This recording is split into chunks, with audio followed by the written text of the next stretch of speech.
Hello, and welcome to I Am Dad Podcast with your fatherhood authority, Kenneth Braswell. 30 minutes of wisdom, information, resources, and nuggets on your fatherhood journey. Or maybe you're just curious and want to hear some real talk about fatherhood, family, and the minds of men. Well, guess what? We got you too. Sit back, grab your pad and pen, and maybe even bring a little something to sip on. Enjoy 30 straight minutes of fatherhood, family, and fun with the fatherhood authority, Kenneth Braswell. Welcome to another inspiring episode of I Am Dad Podcast. Today we have the honor of speaking with Kwame Johnson. He is a dynamic leader, passionate advocate, and award-winning author. As the president and CEO of Big Brothers and Big Sisters of Metro Atlanta, Kwame has transformed the organization into the largest and most impactful youth mentoring agency in Georgia. His journey from overcoming personal challenges as a youth to becoming a nationally recognized leader in mentorship and advocacy is nothing short of remarkable.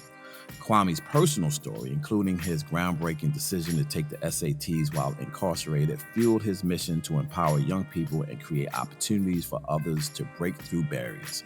He is also the author of The Hope Inside, Harnessing the Power of Mentorship in Life and Career, a powerful testament to the importance of mentorship in shaping lives and building communities. Today, we are excited to delve into Kwame's incredible journey, his work with Big Brothers and Big Sisters, and the role mentorship plays in transforming lives. Please join me as we are welcoming the inspiring Kwame Johnson to the I Am Dad podcast. How you doing, sir? Good, brother. Appreciate you having me. Excited about what you are doing, and just glad we were able to make this happen. Yeah, no, I smile. My heart smiles. When I tell people, like, my heart smiles when I see you doing your thing. When I see you out there breaking barriers, and Atlanta. I told people when I came down here from Atlanta freed me in a way, right? About working specifically for a community that looks like you and I, who has a similar backgrounds of you and I and experiences of you and I. Because I was in New York, I always had to describe and I always had to justify why I wanted to specifically work for people who look like me. And that used to drive me crazy. And I said, when I came to Atlanta, I didn't have to justify that anymore. You know why? Because it is all blackity black, and everybody looks like me no matter where I go or how far I cast my net or how far I throw my line. That's what I catch when I pick up. And so it's been really fulfilling because it's always been the work I always wanted to do, to look at uplifting a community, that don't have the opportunities and act that other communities. It's not about that I don't care about others and I don't think about others. I look at it from an emergency room triage perspective, which is the people who are wounded the worst needs the help first. And so that's what true equity looks like. And so that's, my mindset. And so when I see the work that you're doing for our young people, in Metro Atlanta and beyond, it's just an admirable piece of work to me. And I'm honored to be in the same space that you are. I appreciate that. And, we're, like you said, we're both doing this work in different ways, trying to help our communities, win. That's really what it's about, man. So I'm honored, I'm humbled to do this and blessed to be able to do this work for 20 years now. Thank you. So we start our podcast off with a very interesting opening, because I think it sets the stage for people to understand, and you can tell this story however you want to tell it. You don't have to tell it from a particular perspective. It's whatever your story is. What's your daddy's story? So my daddy's story, it starts with my dad, Oliver Johnson, who raised me and my four brothers and sisters with my mom, Paulette Johnson, in a place called Syracuse, New York, that most New Yorkers don't count, upstate, the true north. But yeah, my dad is just an amazing individual, grounded me in service. He was a teacher, administrator for 40 years. He also, did a lot of things in the community. He had a track club. He was a track runner in college. We all ran track, all my brothers and sisters. And he started a local track club where he actually bought the small school bus that everybody used to talk about back in the day. He bought one of those, and he would use it to take, kids in my neighborhood around to different track meets to get exposure. He also had a big push for say no to drugs back in the day. That was his thing. his 13 brothers and sisters were really ravaged and challenged by drugs in Mount Vernon, New York, where he grew up. And he saw that Mm-hmm. effect on his community. So he became a health teacher to teach kids about just the impact of drugs, and did a lot of say no to drug workshops. We would set up at local grocery stores. Me and my sisters and brothers, we would dress up as clowns to get kids to come over and learn about drugs and impacts of drugs. So, that's my daddy's story. He grounded me on what a dad looks like, and how a father should operate. And I'm a dad of my own. I'm a father. My son Kwame Jr. Is the joy of my life, and just all of what I do is to support him and make sure he's a better version of me when he becomes an adult. So that's my daddy story. Oh, okay. You wrapped some of where I was going next in this, but I'll ask you just to expound on it a little bit. And I'm always curious as to how people get into the profession or the work they're in beyond purpose and calling, right? And so often people ask me, Kwame, like, yo, how did you get into this work? And they're looking for an academic answer, right? They're looking for, oh, I went to X university and I got my degree in X, and then I did this, and this was my pathway into working with fathers. And it never is that. It is always a different journey. Talk about your journey into mentorship, because as you were describing, I get the community building and all of that stuff, but mentorship is a critical and important piece of that work. Talk to me about how you got into this space. Yeah, so you're right. You just, you never know like what things God puts in front of you, or people, or different things that get you to where you are, right? So I found my passion and purpose at 17 in Janesville Correctional Facility, upstate New York, in solitary confinement. And, that was a tough period of my life. Even with great parents, I was making a lot of bad decisions in the streets and had to pay the ultimate price. But in that tough, dark place, being in solitary 23 hours a day in a hole, I met some young men, and they helped me find my passion. And I didn't realize it at the point. I realized it later when I made it to college. But those conversations, those young men, one, that sticks out to me is Anthony. And I met Anthony in solitary, and he was, always in fights and would go in and out of solitary. And one time he came back, and I asked him, I said, man, why you keep coming back here, man? This is crazy. People lose their mind in solitary. I remember my first night there, I heard grown men barking like dogs and crying for their mom. When you Mm, hear that kind of stuff happen, it just never leaves you. And you think about when George Floyd took his last breath, the last thing he asked, cried for his mom.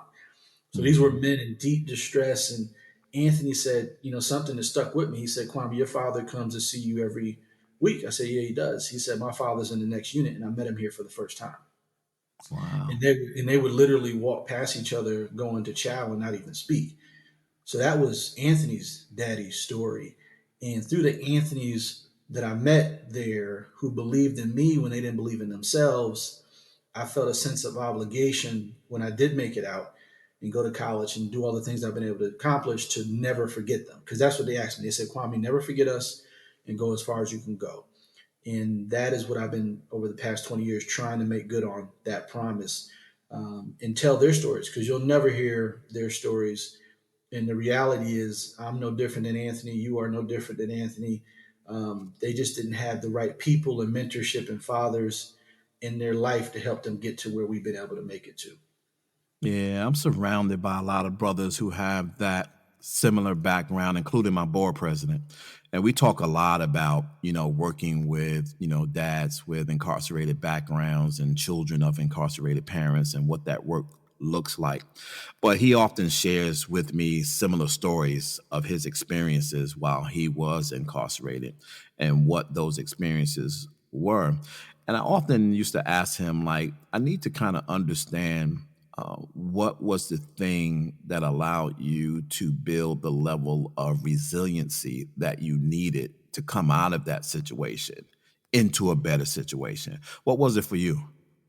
There were different people along the way who helped me. Overall, definitely was God. There's no way I did a month in solitary and kept my mind without God being present in my life. But I just had different people. Started with my parents. Even when I went through that tough time, they came to see me. They supported me. They set it up so I can get my schoolwork.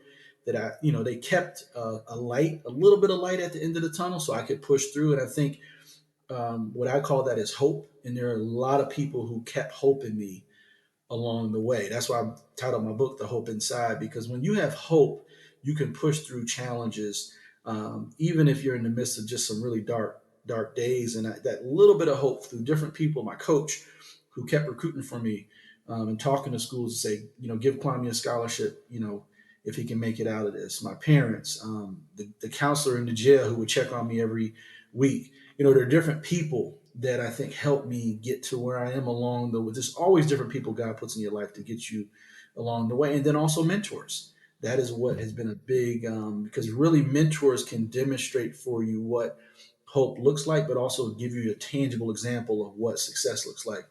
And that's what I've leaned on over the years. Yeah, Syracuse is an interesting place too. So even though I was Sure. born and raised in Brooklyn, New York, my stepfather, who was incarcerated, was moved to Auburn Correctional Facility Penitentiary because that was the big house up there, and he ended up staying up there. He didn't come back to New York because he had an epiphany and he was doing um, halftime and he was working and going back to the jail and working, and he decided to stay up there. And this was a cat that moved from Mississippi to come to New York City for the movement. Back then in that during those times. Um, Left New York, got in that situation, went up there, started working for a steel company. And he worked for that steel company for, I believe, almost 30 years, and ended up becoming the vice president of their international affairs. That happened in Auburn, New York, which is a little bit outside of Syracuse. And it was always, and he passed away some years ago. And I regret that I didn't have more conversations with him about that transformational journey. How did he get from the kid in Mississippi, running from this country, rural areas of Mississippi, coming to New York, and then going upstate New York, which is a totally different environment and atmosphere from from New York City. That's it. Um, yeah, and moving ultimately to Newark, New York, with his wife, and buying like a crazy, like 8-9 acre plot of land and planting vegetables and stuff. This is why I saw the transformation of my stepfather go from like street thug to coming outside and watching him leaned over in the garden pulling weeds out of hot peppers that he was experimenting with. And so when you think about that, because you talked about the light, and I think that's what I regret never asking him about, that light, right? Because there had to be a light that turned on, that someone turned on for you, but a light that then you had to keep on yourself. What were some of the things? And I think the SAT was part of you keeping that light on. Describe why you did that and why it was important for you to do that. Yeah, and I'll touch on the upstate piece as well, because a lot of people don't realize, like you said, you're the person you were talking about. A lot of the prisons in New York are in the north, in upstate. Hmm. So, in New York City, New York State was ground zero for mass incarceration in the 90s and early Hmm. 2000s.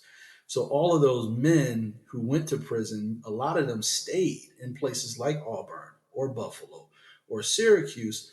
And most people don't realize that Syracuse has the highest poverty for Black and brown folks by population size in the country. Syracuse is number one, Detroit is number two.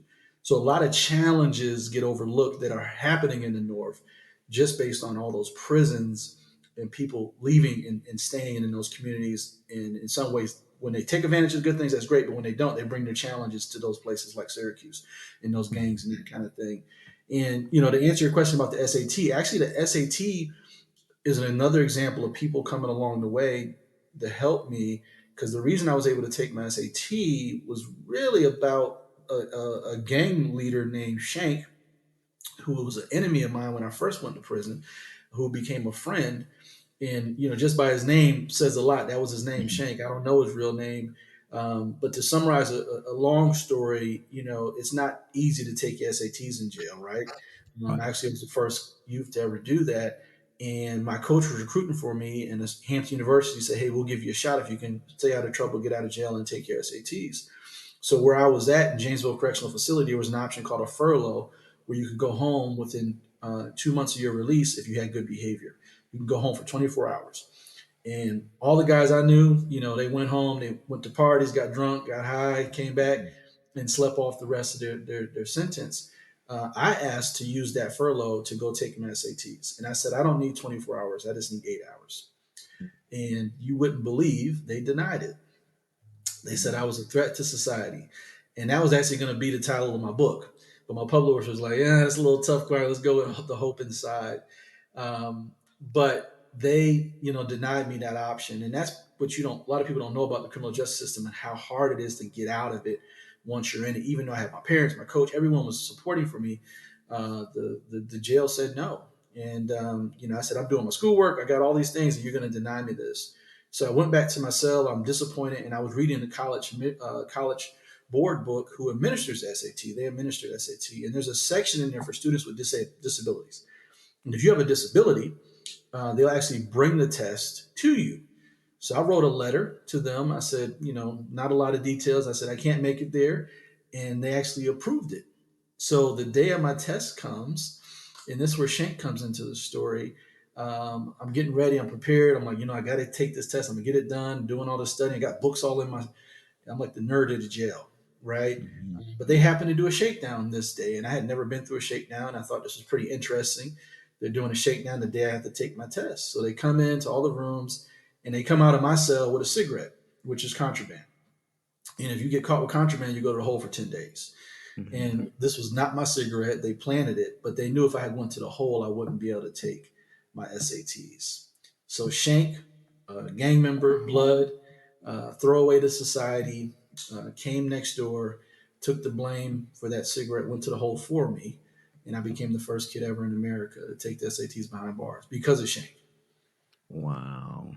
Yeah. Man, that's incredible. And I think, Kwame, it's a crazy thing, right? Because you never know. Like, I just had a childhood friend of mine pass away Yeah.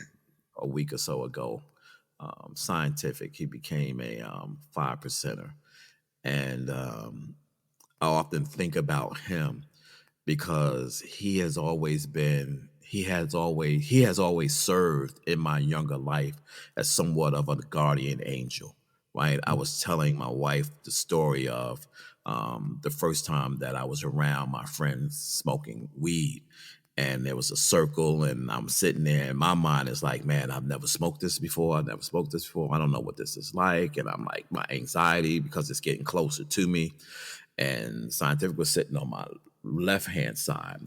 And when the joint came to the guy on my right, I'm like, all right, this is the moment, right? And the guy turns and he hands it to me. And Scientific takes his hand and pushes it down and said, this is not for him. And he takes the joint out of his hand and he takes it and he goes around. But there were other spaces in our lives where they used to go out and do their thing in the hood, whether it was snatching chains, snatching purses, robbing somebody, whatever. And I would be hanging with them, and he would say, "Go home." Wait, or I would go. He was like, "Where you going?" Like, he was always that dude that that was my guardian angel.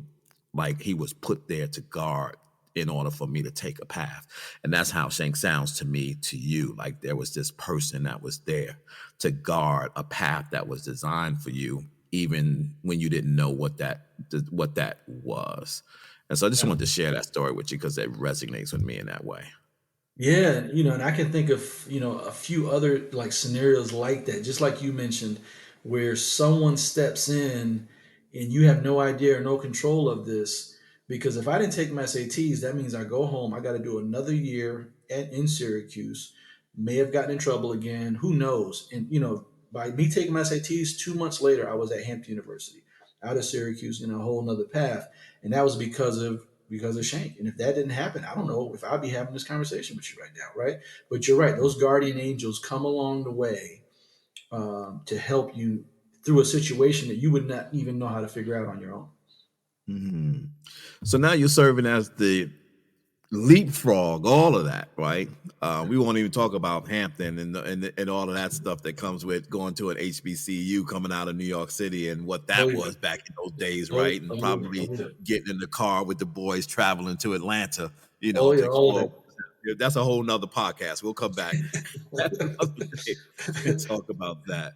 But Yeah. now you're doing some incredible work with Big Brothers, Big Sisters of Metro Atlanta. Talk a little bit about what you do day to day there.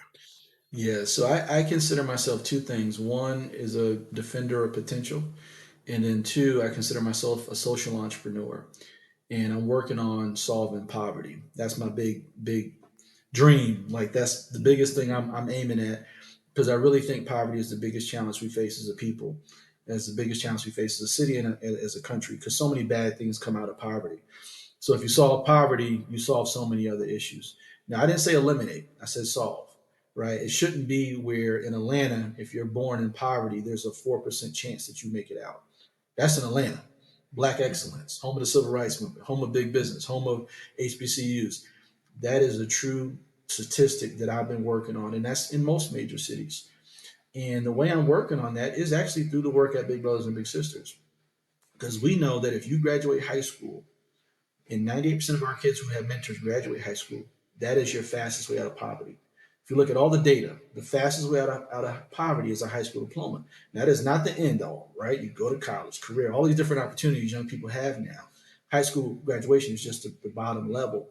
But if you don't get that, it is just so hard to make it in society. So, my entire journey, 20 years, I've been at Big Brothers and Big Sisters 7 years, has been to defend potential through mentorship to help kids get out of high school.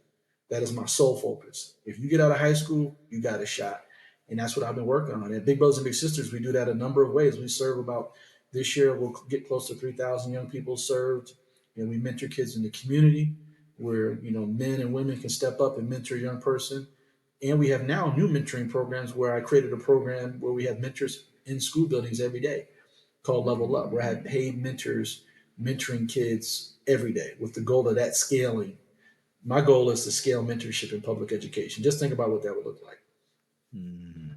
A lot of we use the term mentorship often. I think people think about it in different ways. I know we do at Fathers Incorporated, but I'm curious to know from your vantage point, like what is the core responsibility of mentorship? It's a relationship, right? And mentorship can take different forms. And I'm really about letting it, explode and grow in different ways that make sense for that match. But relationships change people, not programs. I'll say that again. Relationships change people, not programs. So mentorship is at the core, it's a relationship. And through that relationship, a lot of things can happen, right? You take an adult who's navigated life and been through challenges to help a young person navigate challenges in real life. So it's not a curriculum, it's not a playbook, it's about a person walking along somebody and being a living, tangible example of what success looks like, right? Mhm. And that could be for a year, that could be for a couple months, that could be for a day. We've had people come in our lives and impact us in just a conversation. We ask that you commit to a year because the data shows if you get in a relationship with a young person and leave within a year, you can do more damage. So we ask for a year, but most of our matches last 3 years. We've had matches that last 10, 15 years. We've had matches that opened up businesses in Atlanta together. But the Mhm. core of mentorship is relationship. That's what it is. And if you go even deeper, it's actually family. Mhm. Mentorship, the term mentorship does not exist in every language, Mhm. right? So in Mhm. Latin, for example, there is no equivalent for mentorship. And you talk to people from around different parts of the world and you talk about what mentorship is, they say, oh, that's family. They don't even Right. need the word. They just do it. But in America, we need the word, right? Mhm. But it's really just something we should all subscribe to, because if you think about none of us, me, you, none of us got to where we are without a mentor. It should be just family and what we do as a part of as us as a people. And that's what I'm working on. Yeah. I'm glad you said that because that is where I think where we struggle when we talk about mentorship because we take the element of family slash community out of that space, right?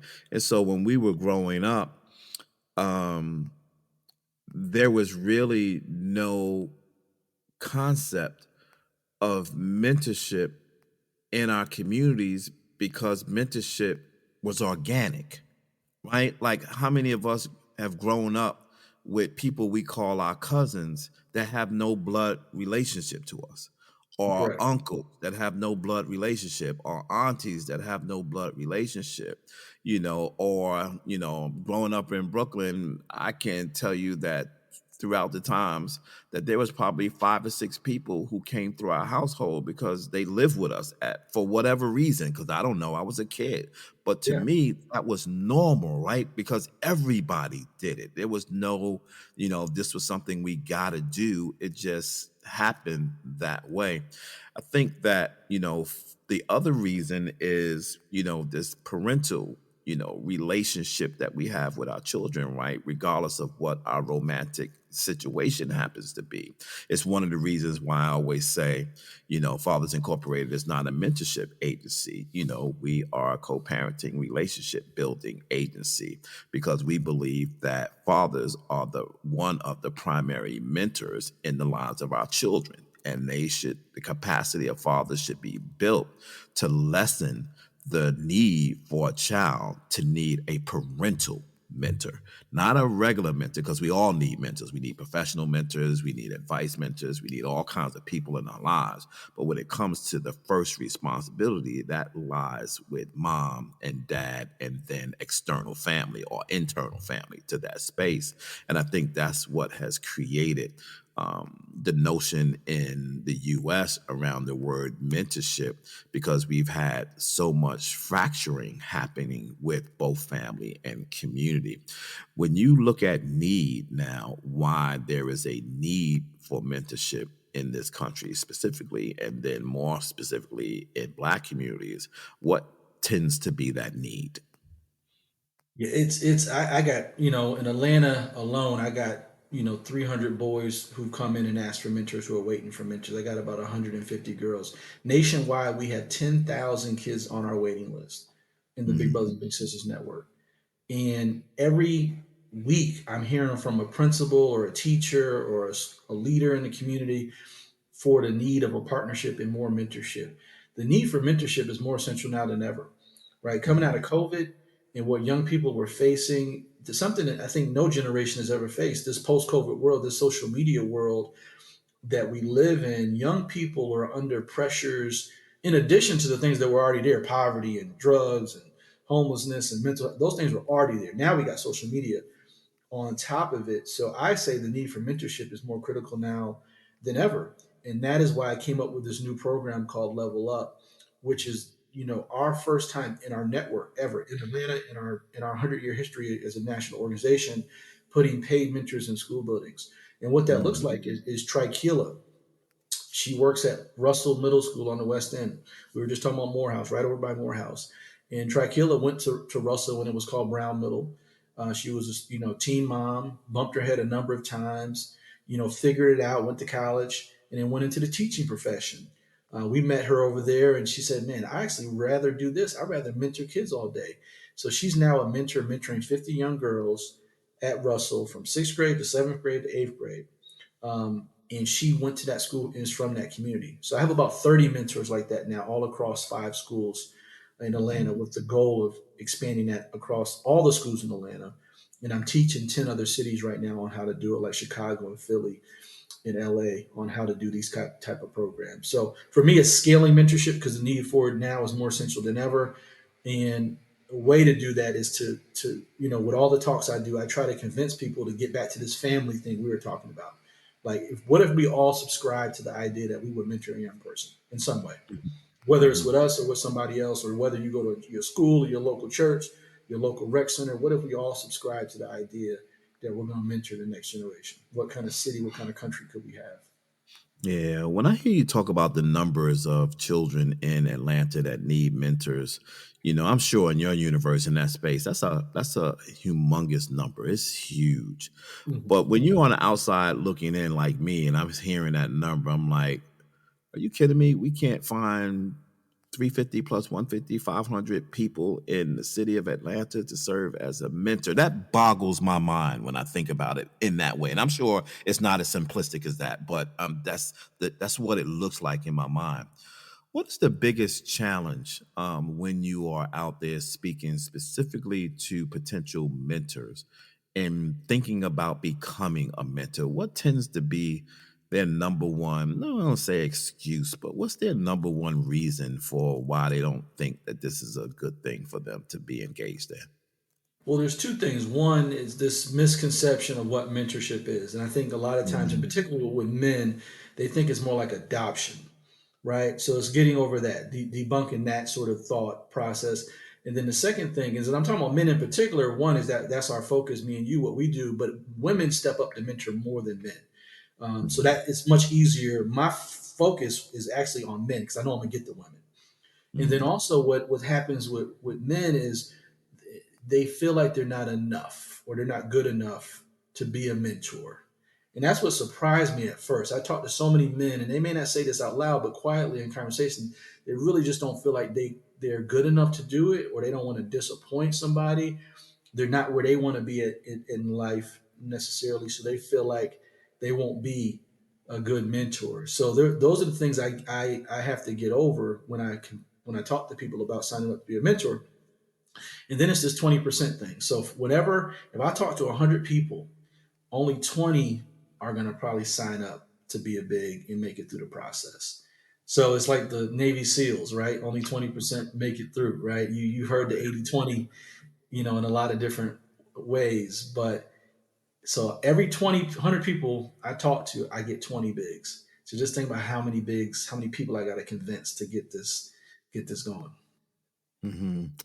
Wow, and I told you, you and I, we've crossed, and I gotta be more. Hopefully, not hopefully, prayerfully, this interview and me talking to you motivates me to like really, move and get this idea off of my head with respect to how Fathers Incorporated can be a partner in eliminating that number. Like my mind says that the waiting list should be the flip.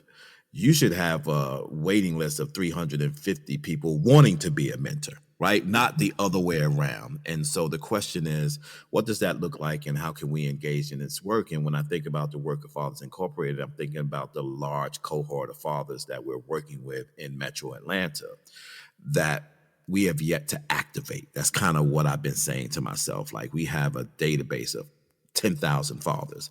We're working with 900 fathers over 5 years. We are engaging 3,500 fathers every year in Metro Atlanta. And I'm looking at this number now that I'm hearing your number, and my mind is, how do I activate these fathers to be mentors? And here's why it's important to me to think that way.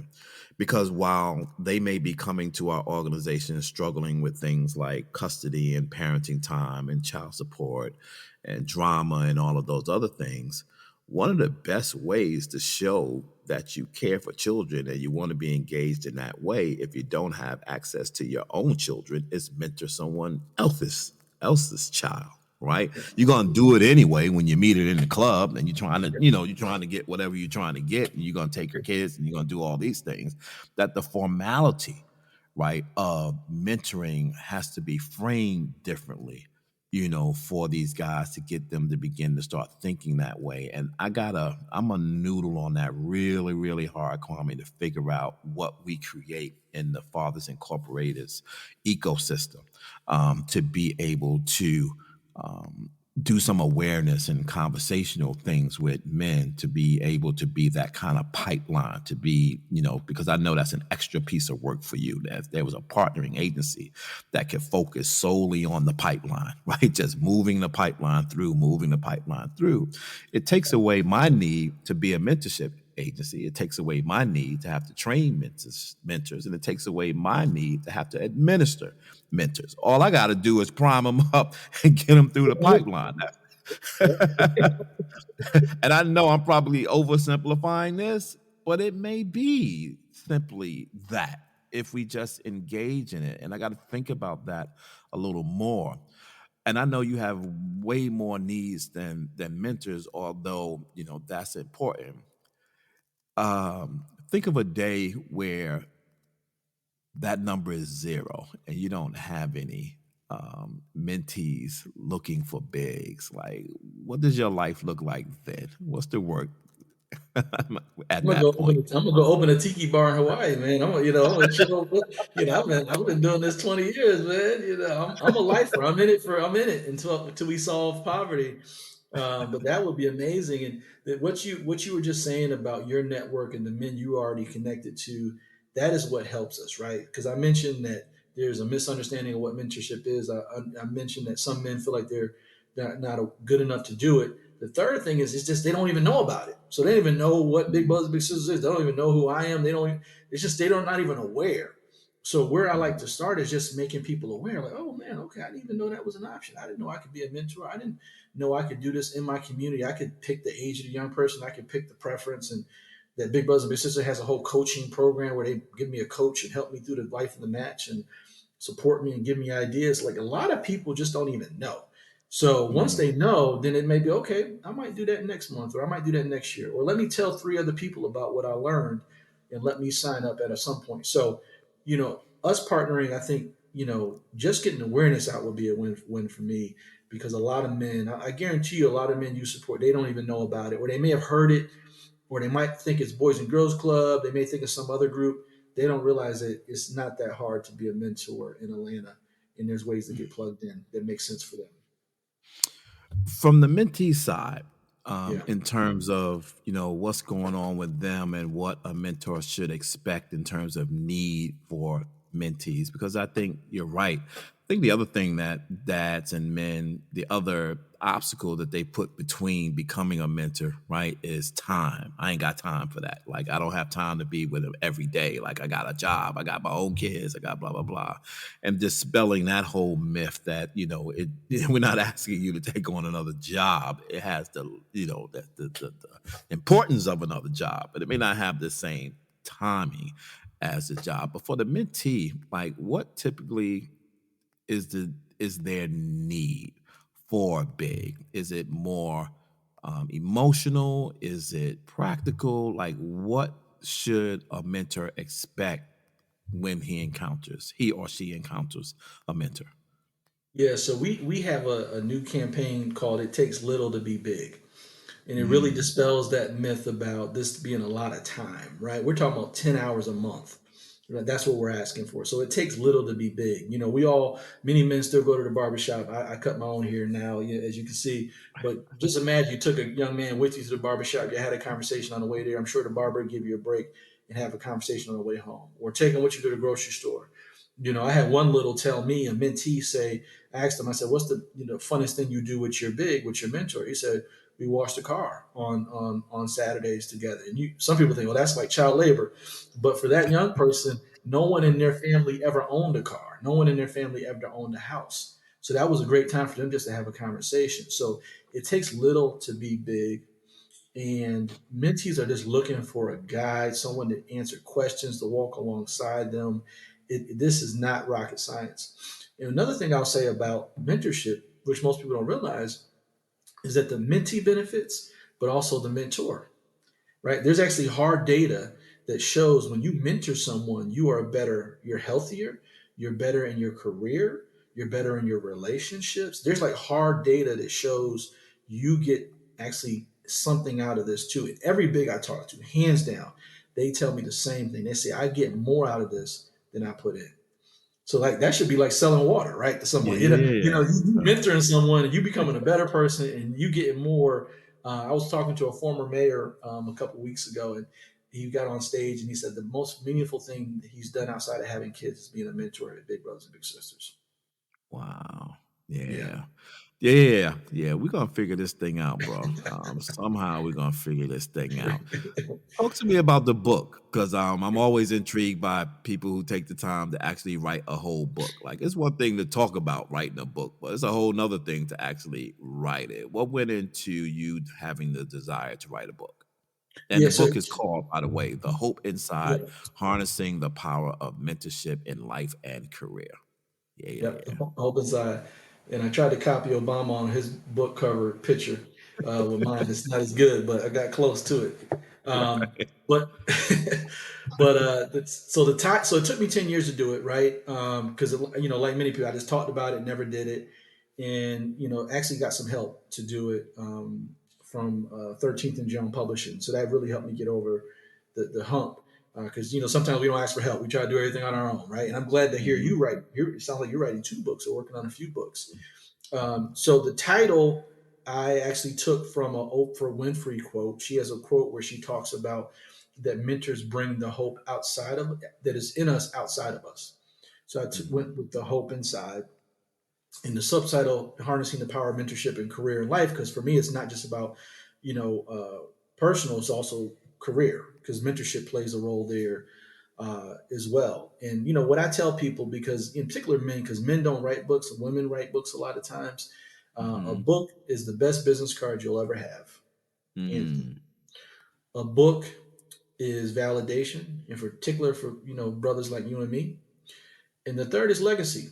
You know, 100 years from now, we'll be gone, and no one probably will remember our name, but our book will still be here, right? Right. So those are the 3 things that I really encourage people. But for me, it was a time to talk about my story, but also leadership lessons. So for me, it Mhm. was telling my story, but then giving young leaders, the next generation of leaders, just some leadership lessons I've learned being a CEO now for a number of years, and just being a leader in the nonprofit sector for 20 years now. I want to give that to somebody else. That's the stage I'm at in my career. Mm. How much now that you're in this space? How much of your dad is still in you?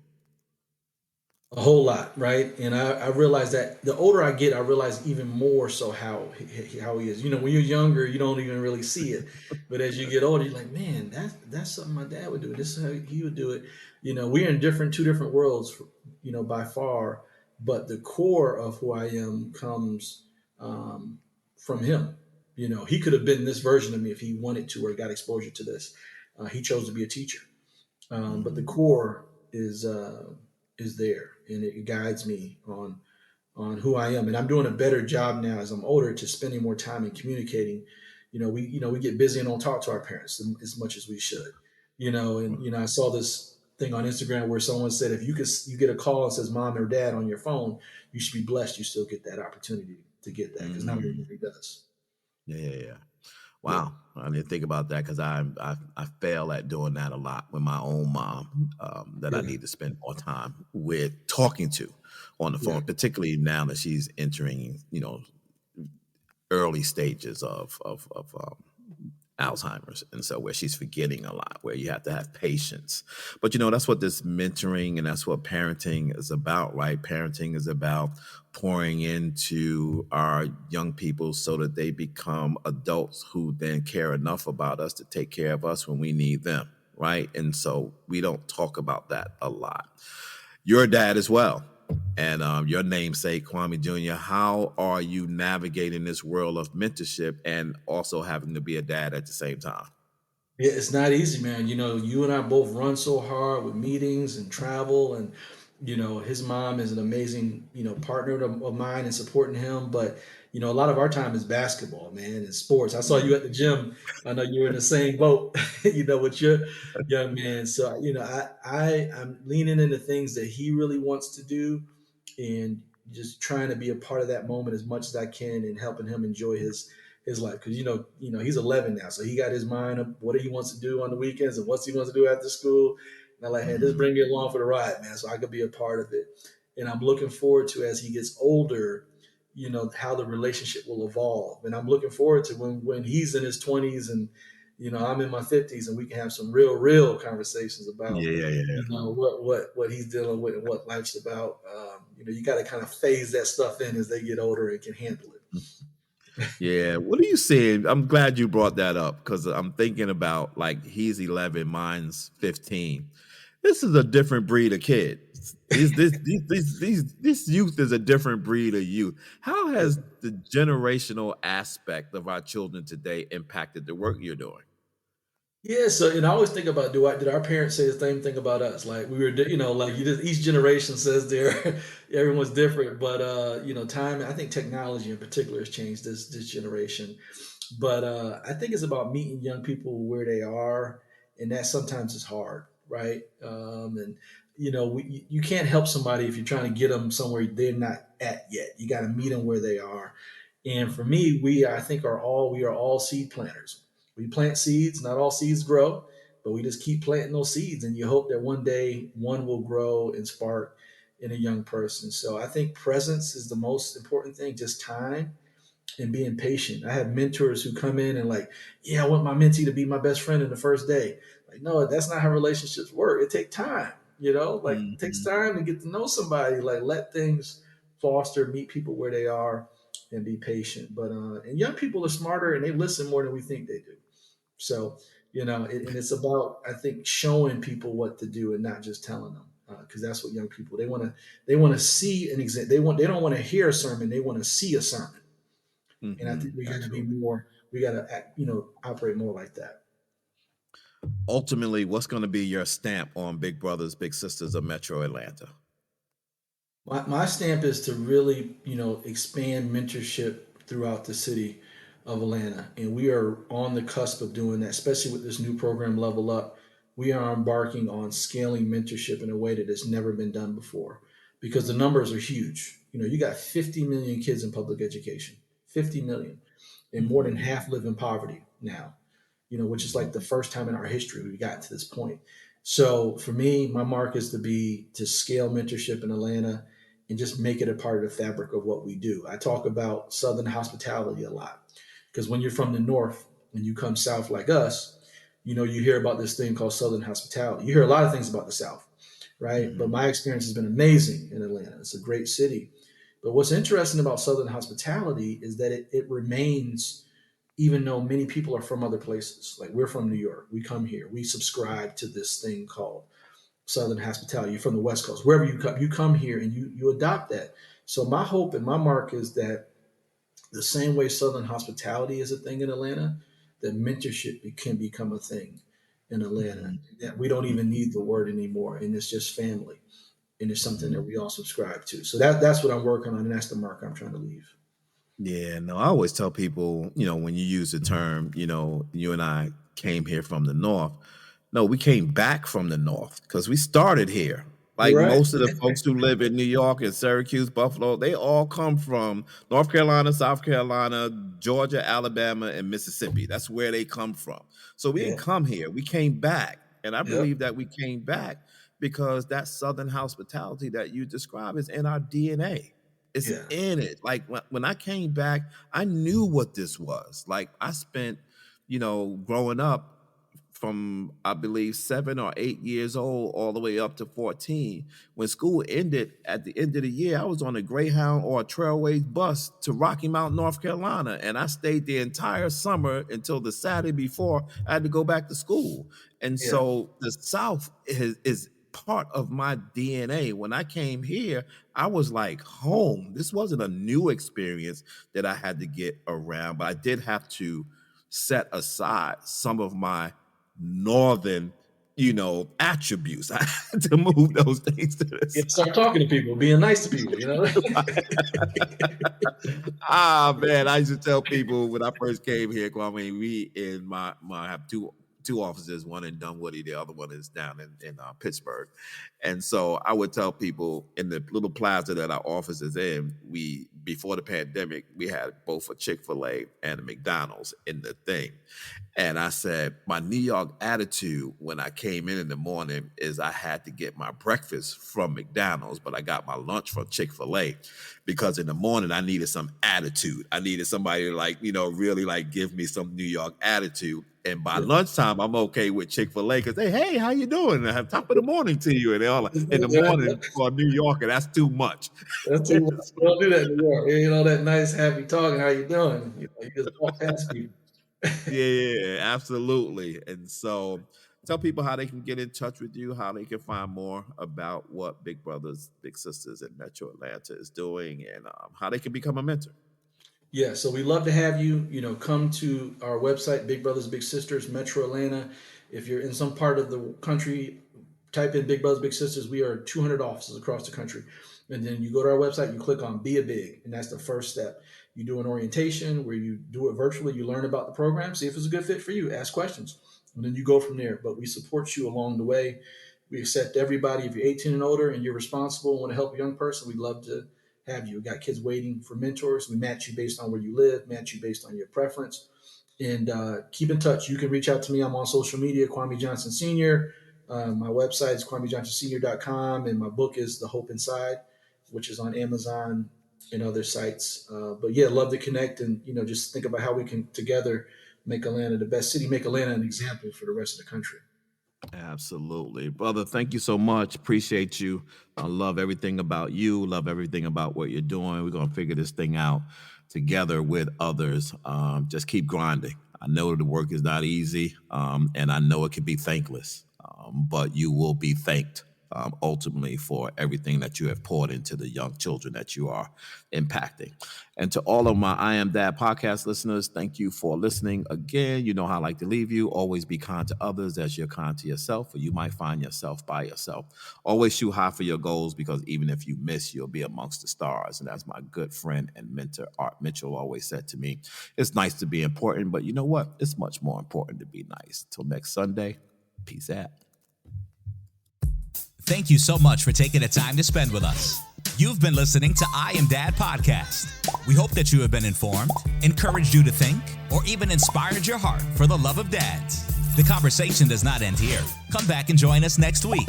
Same time, same place. Or you can continue the dialogue on our I Am Dad Facebook page. We also invite you to listen to past episodes, learn more about us, and keep up with special activities by visiting IamDadPodcast.com. That's IamDadPodcast.com. Until next time, I leave you with this reminder of manhood from 1 Corinthians chapter 13, verse 11. When I was a child, I spoke as a child. I understood as a child. I thought as a child. But when I became a man, I put away childish things. Because of this reminder, I will always understand that I am dad, period.